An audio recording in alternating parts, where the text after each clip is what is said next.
Hey everyone, welcome back to M&MM Ielts. This is Manmohit.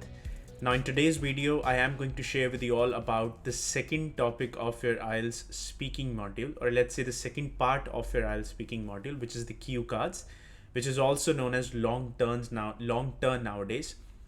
The only difference I can tell you right now at the beginning of the video is the difference in the name. The only thing that is changed is the name, nothing else. It's the exact same thing. You still get the cue card. Every single thing exactly remains the same, even including the band score. So without wasting any further ado, let's dive straight into that and understand what this topic is. So this video would be in these kind of parts. So what this topic is, how do we do that in the exam, and at the end some tips and strategies just so that you can maximize your band score, at least in this particular one. So this topic, which is the long turn, which is called nowadays, or the cue cards that we have been calling them from a long time, basically what happens in this one is that's the second part of your IELTS exam, IELTS speaking exam. Once you're done with the introduction questions, what happens in this one is the examiner will be giving you a cue card, that's what they call it, which will have a question followed by a few sub questions and then another question at the end. Basically, it'll be a topic, something like this. And another thing that examiner would be giving you would be a piece of paper and a pen for you to obviously take notes. The way this task would operate is you would be given 1 minute to prepare. An examiner would be letting you know that your 1 minute starts now, and obviously would be keeping account of that once the 1 minute is over, afterwards you have to speak for 2 to 3 minutes. Now this is one thing I want to clarify right out of the way, is that yes, it does say 2 to 3 minutes, but the examiner has the right to end these 2 to 3 minutes as early as they want. I mean, they can even just finish your answer in 1 minute and 30 seconds, or they can even let you go for 2 minutes, 2.5 minutes, maximum 3 minutes, which is very rare, but 2 minutes is like an ideal average time. Now this is one question that I get asked a lot, that in my exam the examiner asked me to stop while I was speaking. Does that impact my band score? Absolutely not.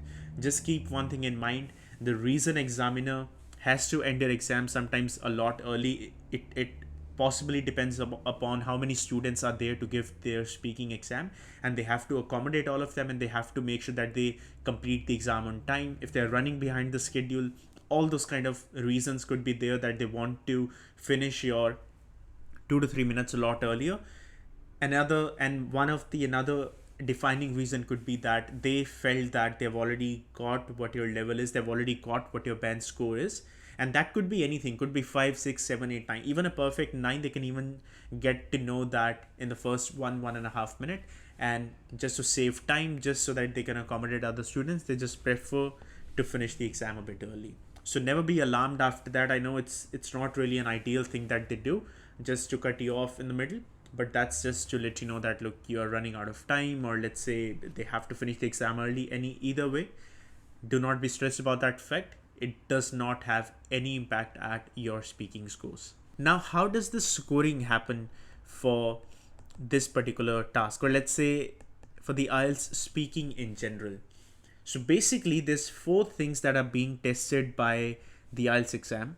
The first one is your fluency and coherence. Alright, fluency and coherence. Second thing that is being tested is the lexical resource. Lexical resource. Third thing that is being checked is your grammar. I mean, they have a bit longer name, something like grammatical range and all that, but that's what they mean, grammar. And last but not the least that they check is your pronunciation. Let's understand what all these things mean. Pronunciation refers to the strain that the examiner has to apply to understand you. That's like their language, But what that simply means is that the way you pronounce the words, how easily can the examiner understand you? If they can understand you extremely easily, and that depends upon whatever accent that you have, they don't care about the accents. What they do care is, can they understand you very easily or not? That's your pronunciation, how clear you are in your in your production of the sounds, how clearly can you pronounce the words. Grammar refers to the length of your sentence, and obviously if it's grammatically correct or not.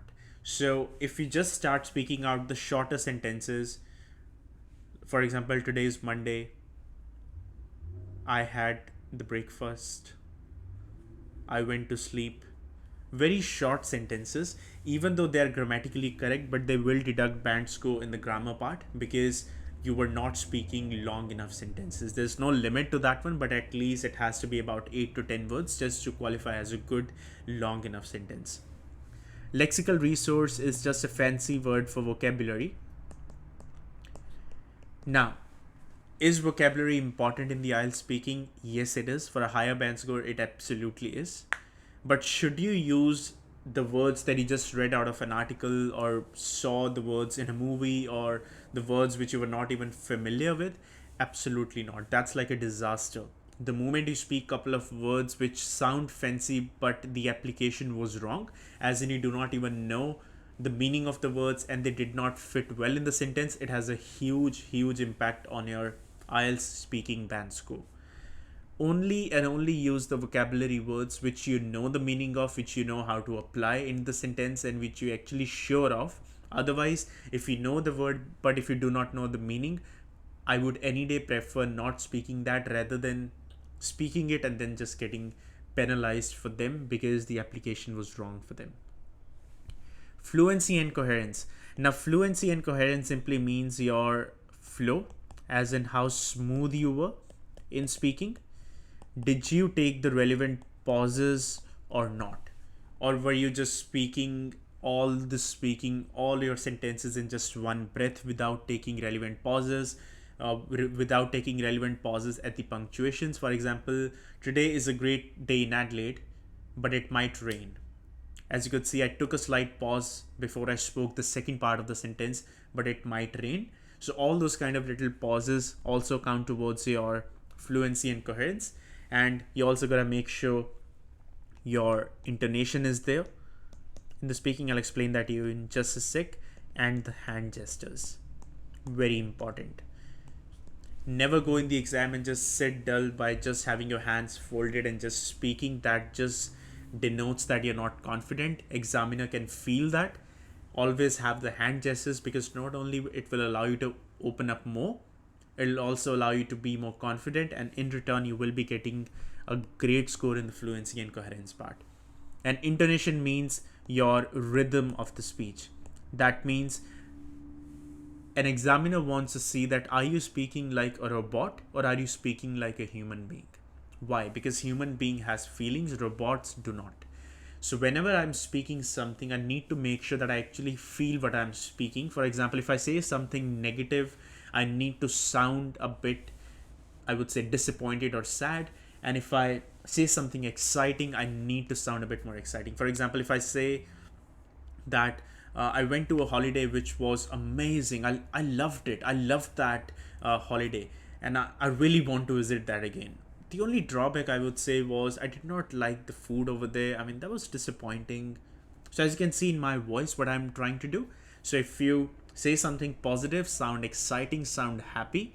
If you say something negative, just sound a bit sad. Like it, you should just feel the words that you're saying. That just shows that you have great command over your language and great command, and you can actually understand what exactly are you trying to say.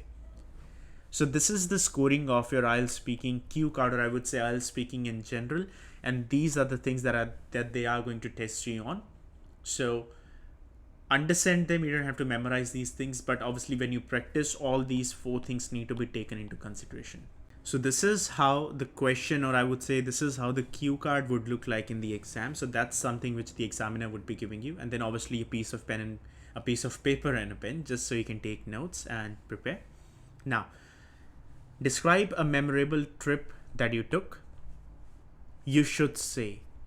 Always read that properly. When they say you should say, that means you have to say.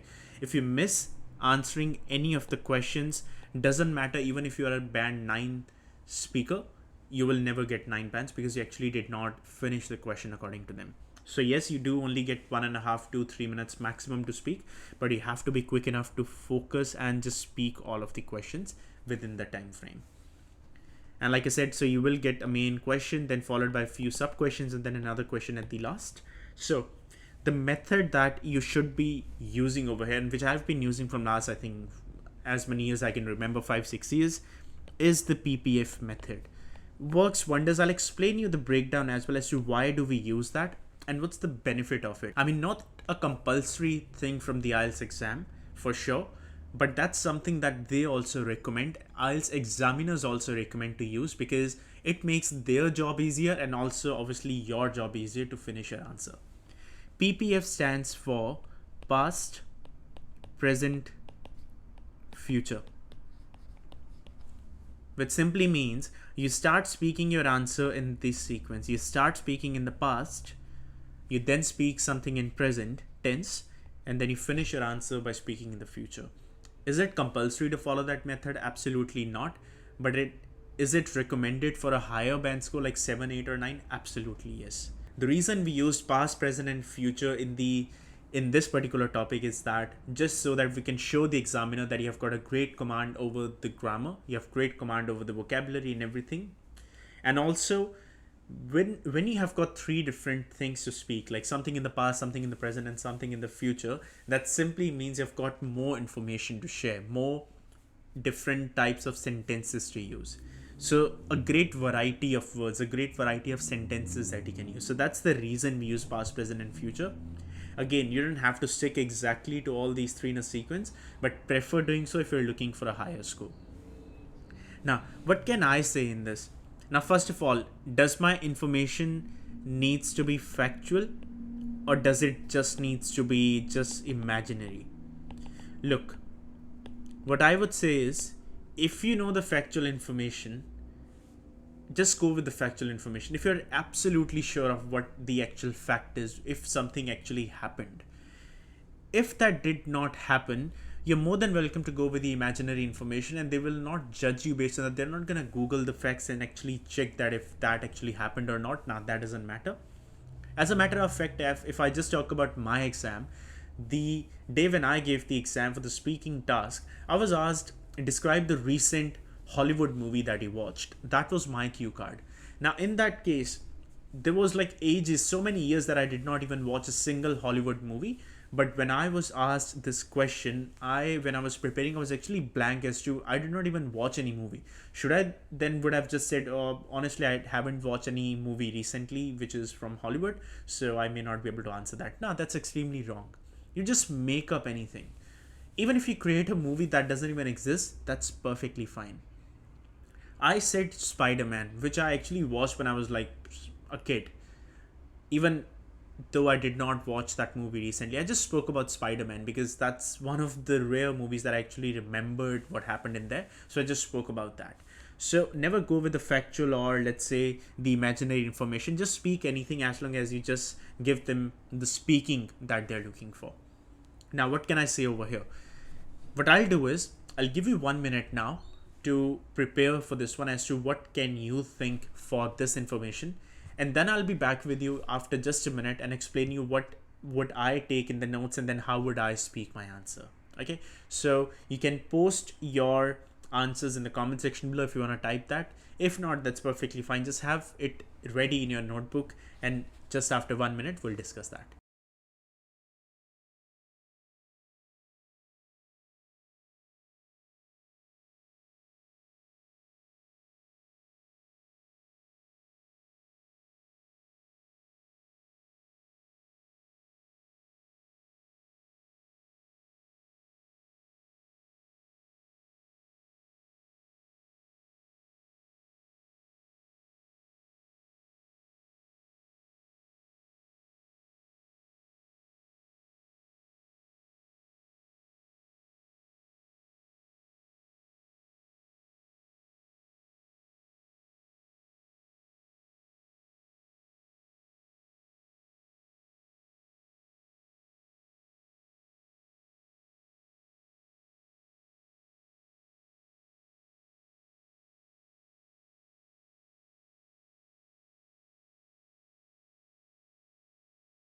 Now, for example, now this is what I would do in my 1 minute of taking notes. Describe a memorable trip you took. I'll just write down the keywords.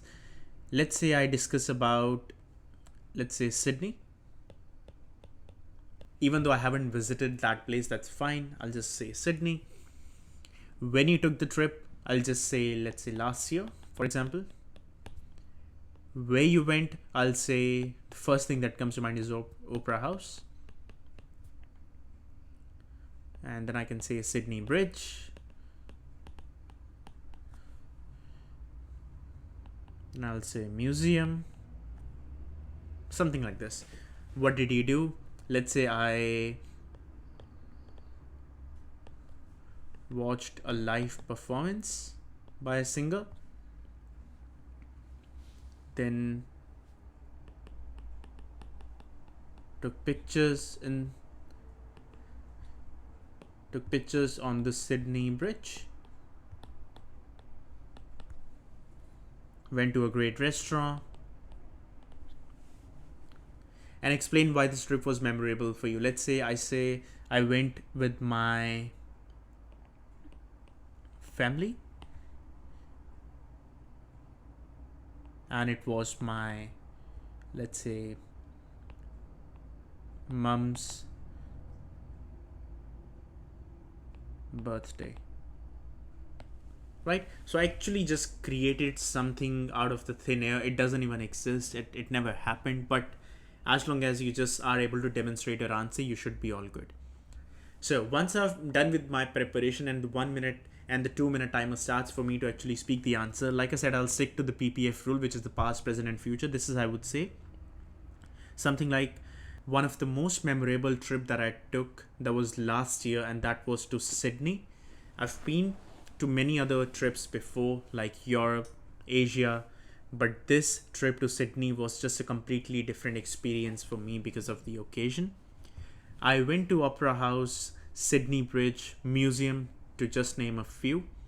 Watched a live performance over there by a singer. Took great pictures on the Sydney Bridge. I just loved them. And also went to a great restaurant where we had a great Indian food. The cuisine was great. The food was amazing, and the scenery over there was just astounding. Loved every minute of my trip. I've set up all the photos from the trip as my screensaver on my computer, so that whenever I just do not use my computer for, let's say, a minute or so, the photos just start coming up one by one, and it just reminds me of the great time that I had last year. I just start dreaming about that place again, that when will I get to visit that place again. That was that good. Actually, as a matter of fact, I'm also planning to go to Sydney next year with my friends, just as a day trip of the things that I was not able to go with my parents, obviously. So we would be visiting those places next year. I just cannot wait. So this is how I would be designing my cue card in the real exam as well. As you could see, I've just barely spoke for about 2.5 minutes. Not even that, I think. And it's not required. That's fine. And if you go over the time, examiner is anyway going to interrupt you and just let you know to just stop speaking. So that's okay, I would say, in a way that it's not going to impact your scores. But as you would have seen, that I tried sticking to the past, present, and future. Yes, I would have said a past sentence, another sentence which was in the past when I was speaking about the future, which is fine. You can mix up the sentences. But if you stick to this rule, you will have more variety, you will have more stories to share. And the more stories you have to share, the better your chances would be in the exam to display more information in front of the in front of the examiner, just so that they can give you more scores. And as you could see, I started in the past saying that last year went to Sydney, went to Opera House, went to Sydney Bridge, went to a museum, went to a restaurant. I think I also said that. And so I answered all the questions. And then what you did, watch this, watch that, took pictures, all that was in the past.